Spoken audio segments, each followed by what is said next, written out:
नमस्कार दोस्तों, बहुत बहुत स्वागत है आपके अपने YouTube चैनल परफेक्ट स्टडी पर। और आज 19 सितंबर 2020 है और 19 सितंबर 2020 के करंट अफेयर के इंपॉर्टेंट क्वेश्चन हम इस वीडियो में डिस्कस करेंगे। आज के इस वीडियो की PDF फाइल आप इस वीडियो के डिस्क्रिप्शन लिंक से डाउनलोड कर सकते हैं।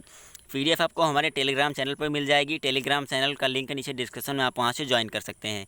चलिए वीडियो को स्टार्ट करते हैं। पहला क्वेश्चन है, हाल ही में विश्व बांस दिवस कब मनाया गया है?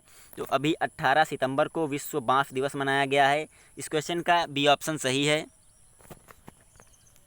हर साल 18 सितंबर को विश्व स्तर पर वर्ल्ड बम्बू डे यानी विश्व बांस दिवस के रूप में मनाया जाता है।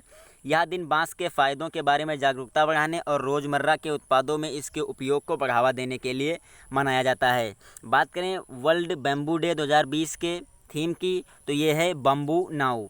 बात करें विश्व बांस संगठन द्वारा 18 सितंबर को वर्ल्ड बम्बू डे को मनाए जाने की आधिकारिक घोषणा 2009 में बैंकॉक में आयोजित 8वीं वर्ल्ड बम्बू कांग्रेस में की गई थी।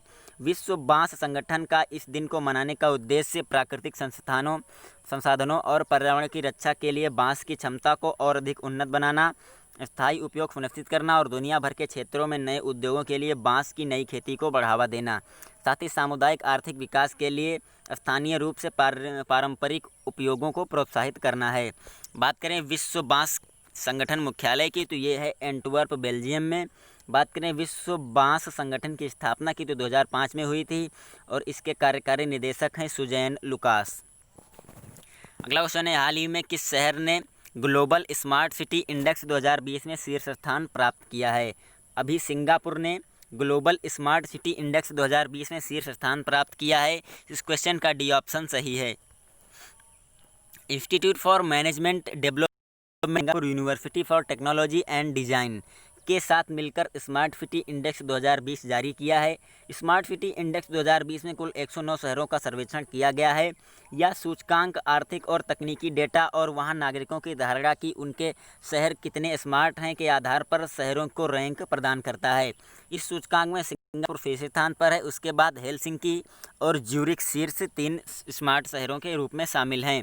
स्मार्ट सिटी इंडेक्स 2020 में हैदराबाद भारतीय शहरों में शीर्ष स्थान पर रहा, जिसे 85वें स्थान पर रखा गया है। स्मार्ट सिटी इंडेक्स 2020 में भारतीय शहरों की रैंकिंग में महत्वपूर्ण गिरावट देखी गई है। अगला क्वेश्चन है, हाल ही में किसने अपना घर ड्रीमर्स होम लोन योजना का शुभारंभ किया है? तो अभी ICICI होम फाइनेंस ने अपना घर ड्रीमर्स होम लोन फाइनेंस योजना का शुभारंभ किया है। इस क्वेश्चन का बी ऑप्शन सही है। ICICI होम फाइनेंस ने दिल्ली के अनाधिकृत क्षेत्र में कुशल मजदूरों जैसे इलेक्ट्रीशियन, मैकेनिक, पेंटर, किराना स्टोर मालिकों आदि के लिए नई होम योजना अपना घर ड्रीमर्स की शुरुआत की है। इस योजना में 2 लाख रुपए से 50 लाख तक का ऋण दिया जाएगा। यह एक विशेष योजना है जिसमें 20 साल की अवधि के लिए ऋण दिया जाएगा। इसके लिए पैन, आधार और बैंक खाते की पिछली 6 महीने की एंट्री जैसी दस्तावेजों की आवश्यकता होगी। अगला क्वेश्चन है, हाल ही में अमिताभ घोष का निधन हो गया है, वह कौन थे? तो ये अभी थे रिजर्व बैंक के पूर्व गवर्नर अमिताभ घोष, इनका निधन हो गया है। तो इस क्वेश्चन का सी ऑप्शन सही है। भारतीय रिजर्व बैंक में सबसे कम समय तक काम करने वाले गवर्नर अमिताभ घोष का निधन हो गया है। उन्होंने 15 जनवरी 1985 से 4 फरवरी 1985 के दौरान 21 दिनों के लिए भारतीय रिजर्व बैंक के 16वें गवर्नर के रूप में कार्य किया था। यह एक ऐसा समय था जब अमिताभ घोष RBI के डिप्टी गवर्नर के रूप में कार्य कर रहे थे और नए 17वें RBI गवर्नर RN मल्होत्रा को प्रभार सौंपे जाने की प्रतीक्षा कर रहे थे। इससे पहले घोष इलाहाबाद बैंक के अध्यक्ष भी रहे थे।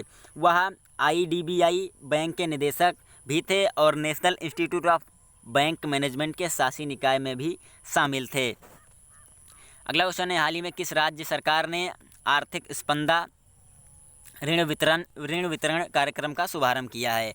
तो अभी कर्नाटक ने आर्थिक स्पंदा ऋण वितरण कार्यक्रम का शुभारंभ किया है। इस क्वेश्चन का सी ऑप्शन सही है।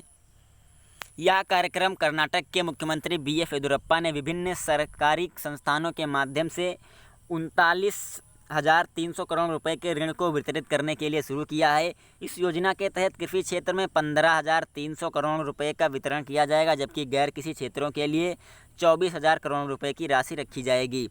मुख्यमंत्री ने 50 लाभार्थियों को ऋण का चेक सौंपकर कार्यक्रम का शुभारंभ किया। उन्होंने सरकारी संस्थाओं को यह ऋण कोविड-19 और बाढ़ के समय लोगों की मदद करने के लिए दी है। बात करें कर्नाटक की, तो कर्नाटक के मुख्यमंत्री हैं BS येदियुरप्पा। कर्नाटक के राज्यपाल हैं वजुभाई वाला। अगला क्वेश्चन है, हाल ही में अंतर्राष्ट्रीय समान वेतन दिवस कब मनाया गया है? तो अभी 18 सितंबर को अंतर्राष्ट्रीय समान वेतन दिवस मनाया गया है। इस क्वेश्चन का बी ऑप्शन सही है।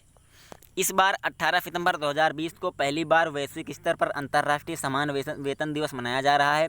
अंतर्राष्ट्रीय समान वेतन गठबंधन यानी equal pay international collision EPIC पहले अंतर्राष्ट्रीय समान वेतन दिवस के अवसर पर और वैश्विक कोविड-19 महामारी के इस कठिन दौर में समान सभी श्रम बाजार नेताओं को यह सुनिश्चित करने के लिए आवश्यक कदम उठाने के लिए प्रोत्साहित करने के लिए एक वर्चुअली वैश्विक कॉल टू एक्शन की मेजबानी करेगा। बात करें आर्थिक समान वेतन दिवस के इतिहास की, तो संयुक्त राष्ट्र महासभा ने 15 नवंबर 2019 को अपने 74वें सत्र में तीसरी समिति ने 18 सितंबर को अंतर्राष्ट्रीय समान दिवस के रूप में घोषित करते हुए एक्ट 3C-3774L49 प्रस्ताव को अपनाया था। यह प्रस्ताव कुल 105 सदस्य राज्यों द्वारा सह प्रायोजित किया गया था। इसके अलावा श्रमिकों को नियोक्ताओं के संगठनों और व्यवसायों के योगदान को पहचानने के साथ साथ संकल्प ने समान वेतन प्राप्त करने के लिए EPIC के कार्य को योगदान की भी मान्यता दी थी। अगला क्वेश्चन है, हाल ही में किसने इंडिया हैप्पीनेस रिपोर्ट 2020 में शीर्ष स्थान प्राप्त किया है? तो अभी पंजाब, मिजोरम, अंडमान और निकोबार द्वीप समूह, इन तीनों ने इंडिया हैप्पीनेस रिपोर्ट 2020 में शीर्ष स्थान प्राप्त किया है। तो इस क्वेश्चन का डी ऑप्शन सही है, उपरोक्त सभी। अब पंजाब बड़े राज्यों में इंडिया हैप्पीनेस रिपोर्ट में शीर्ष स्थान पर है, मिजोरम छोटे राज्यों में शीर्ष स्थान पर है और अंडमान और निकोबार द्वीप समूह भी शीर्ष स्थान पर है। देश भर में लोगों की खुशहाली के लिए क्या जरूरी है? खुशहाली पर कोविड-19 का प्रभाव और विचारशील नेताओं की अंतर्दृष्टि के आधार पर सभी राज्यों और केंद्र शासित प्रदेशों को कवर करने वाली पहली ऑल इंडिया हैप्पीनेस रिपोर्ट 2020 जारी की गई है। यह अध्ययन प्रोफेसर राजेश के पिलानिया द्वारा मार्च और जुलाई 2020 के दौरान 16,950 लोगों के साथ किए गए राष्ट्रव्यापी सर्वेक्षण पर आधारित है। खुशहाली पर कोविड-19 का सबसे बुरा प्रभाव पड़ने वाले राज्य और केंद्र शासित प्रदेशों की बात करें तो इसमें शामिल है महाराष्ट्र, दिल्ली और हरियाणा में खुशहाली पर कोविड-19 का सबसे बुरा प्रभाव देखा गया है, जबकि पुदुचेरी और जम्मू कश्मीर पहले की स्थिति में है और मणिपुर, अंडमान और निकोबार द्वीप समूह और लक्षद्वीप समूह में खुशहाली कोविड-19 का सबसे कम प्रभाव देखा गया है। अगला क्वेश्चन है, हाल ही में SDG के लिए सॉवरेन बॉन्ड जारी करने वाला दुनिया का पहला देश कौन बना है? तो अभी मैक्सिको बना है SDG के लिए सॉवरेन बॉन्ड जारी करने वाला दुनिया का पहला देश। इस क्वेश्चन का ए ऑप्शन सही है। संयुक्त राष्ट्र द्वारा निर्धारित सतत विकास लक्ष्यों से संबंधित राष्ट्रीय बॉन्ड जारी करने वाला मैक्सिको दुनिया का पहला देश बन गया है। इसने इस बॉन्ड के जरिए $750 मिलियन जुटाए हैं। SDG बॉन्ड सितंबर 2027 में मैच्योर होगा और 1.603% की मैच्योरिटी दर और 1.350% की कूपन दर के सहयोग से बढ़ेगा। यह नया बॉन्ड मैक्सिको के नए SDG सॉवरेन बॉन्ड फ्रेमवर्क के तहत जारी किया गया है, जिसे फरवरी में फ्रेंच इन्वेस्टमेंट बैंक नेटिक्सिस के साथ साझेदारी में जारी किया गया था। यह बॉन्ड मैक्सिकन सरकार के लिए 3 तरीकों से मददगार साबित होगा, जैसे बजट पारदर्शिता को मजबूत करने, सतत विकास कार्यक्रमों के लिए खर्च में बढ़ोतरी करने और विकास वित्त के उद्देश्य से स्थानीय और अंतर्राष्ट्रीय पूंजी बाजारों के विकास में योगदान देने। बात करें मैक्सिको कैपिटल की, तो इसकी कैपिटल है मैक्सिको सिटी और मैक्सिको की मुद्रा है मैक्सिको पेसो और मैक्सिको के राष्ट्रपति हैं एंड्रेस मैनुअल लोपेज ओब्रेडोर। अगला क्वेश्चन है, हाल ही में अशोक गस्ती का निधन हो गया है, वह कौन थे? तो ये अभी थे राज्यसभा सांसद अशोक गस्ती, इनका निधन हो गया है। इस क्वेश्चन का डी ऑप्शन सही है। ये थे अशोक गस्ती। इनका जन्म 1965 में हुआ था और वे कर्नाटक के जिले से थे। पहली बार उन्होंने जुलाई 2020 को राज्यसभा सांसद के रूप में शपथ ली। उन्हें रायचूर जिले में भाजपा को जीत दिलाने का श्रेय दिया जाता है। गस्ती पेशे से वकील और भाजपा के अन्य पिछड़ा वर्ग सेल के पूर्व महासचिव, कर्नाटक में पिछड़ा वर्ग विकास निगम के पूर्व अध्यक्ष भी थे।